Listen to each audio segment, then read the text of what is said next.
The Legend of Zelda Majora's Mask is one of the most successful games in the franchise, and considered by some to be the best in the series. While containing some intensive dark themes and scenarios, the game also has its fair share of interesting Easter eggs, references to other games, and other small details that may have been missed on the first playthrough.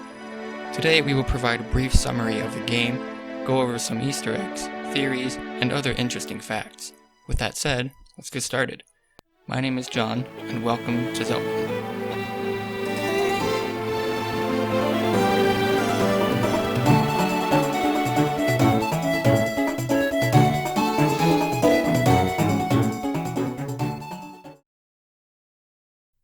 The Legend of Zelda Majora's Mask is the sixth installment of the series, originally released for the Nintendo 64 in the year 2000, with the Japanese version releasing in late April, the North American release in late October, also being one of the various games on the N64 that requires use of the expansion pack, alongside other games such as Donkey Kong 64. Then 3 years later, the game would be released once again on the Nintendo GameCube, as a part of the GameCube bundle, Legend of Zelda Collector's Edition.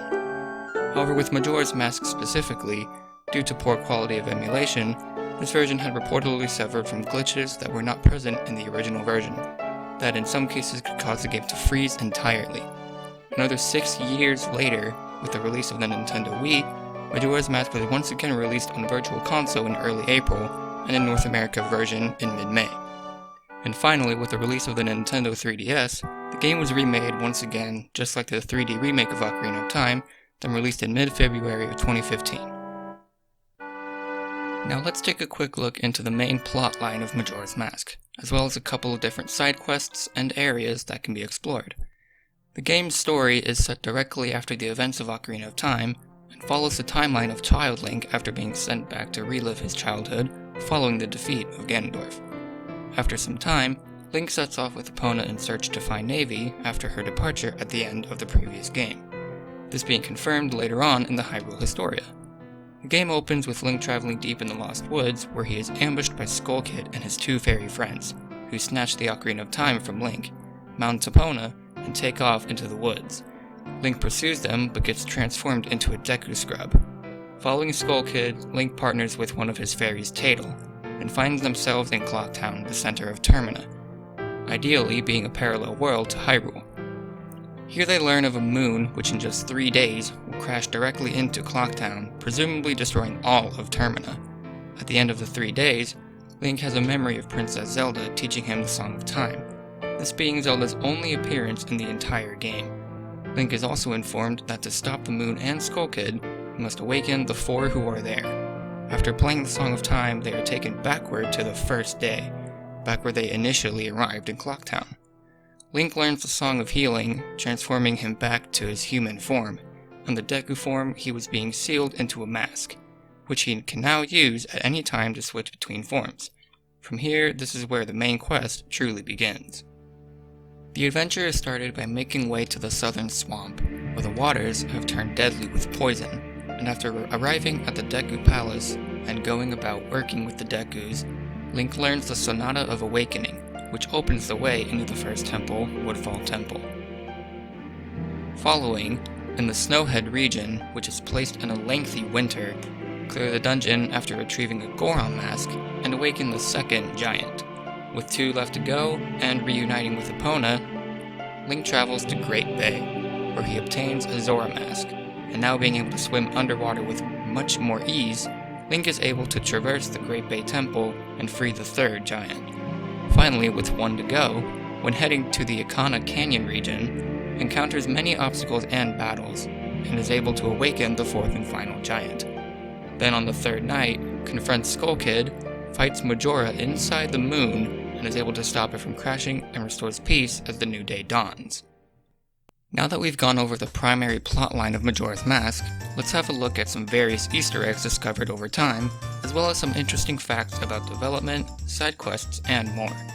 Along the outskirts of Clock Town, on a wall can be found a musical staff with notes on it. When playing the notes, sometimes rupees or other items can be obtained. However, sometimes the notes that appear are actually different songs that appeared in Ocarina of Time, including Bolero of Fire, Serenade of Water, and others. The Happy Mask Salesman has an assortment of masks on his back. These include one of Mario, Darth Maul from the Star Wars series, and even Elvis Presley. Funnily enough, in the ancient castle of Akana's courtyard, atop the southeasternmost pillar, a paper airplane can be found. This has no meaning, but it's just a fun little Easter egg. Also on the mask select screen, it's been noticed in the second row that the masks in order have resemblance to the characters from the Star Fox series, with the Keaton mask resembling Fox McCloud, the Brenman mask resembling Falco Lombardi, the Bunny Hood, Peppy Hare, and the Dongero's mask representing Slippy Toad, and finally the Mask of Sense resembling Pigma Dengar.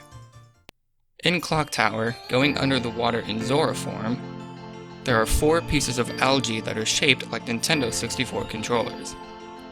Also, in the Astral Observatory, breaking a small part can reveal a drawing of a dolphin, thought to be a reference to, quote, Dolphin, the original code name for the Nintendo GameCube. Using an emulator and code to allow levitation, it's possible to see a drawing of Skull Kid on the field in Termina Field. Looking through the peephole in Cafe's hideout, a toy Rob is visible on some boxes behind the counter of the Curiosity Shop. And, with the North American version of the game, 2 different versions of the cartridge were released. A limited edition holographic gold cartridge, as well as an also limited edition gold cartridge that is however not holographic. Speaking of cartridges, there's also a very popular creepypasta surrounding the game, under the name Ben Drowned. Due to the high popularity of this topic, we couldn't leave this out. To keep from going too long, to read about this topic in full, you can find the article on the creepypasta wiki page under Ben Drowned. For a basic, quick rundown, a person by the name Jadazabol receives a copy of Majora's Mask from an old man for free. However, upon beginning to play it, notices an already existing save file named Ben in all caps. Not thinking much of it, he just used the second file slot and left the other file there. Although experiencing a couple of minor bugs, nothing too noteworthy. Later, after deleting the first save file named Ben, the game began performing very strangely, spawning Link in areas the player shouldn't be in, flickering flashes of cutscenes, and a whole bunch of other various occurrences. Summed up, the copy of Majora's Mask continuously gets worse and worse, with more strange and creepy images and sounds, with some in-game text displaying incorrectly, or when a text line shouldn't be displayed at all, appearing on screen. The experience is very intriguing, so I would highly recommend reading the full article about it.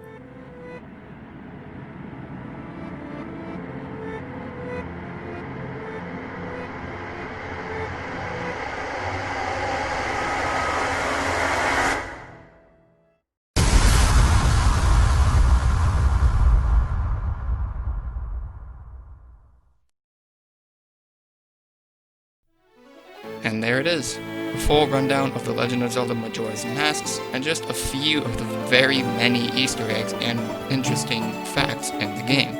If you enjoyed this video, leave a like and consider subscribing. It helps us out tremendously, and hit the bell so you can stay up to date with uploads. Let us know if there's another topic you'd like to see us cover in the comments below. Thank you for watching, and we hope to see you next time.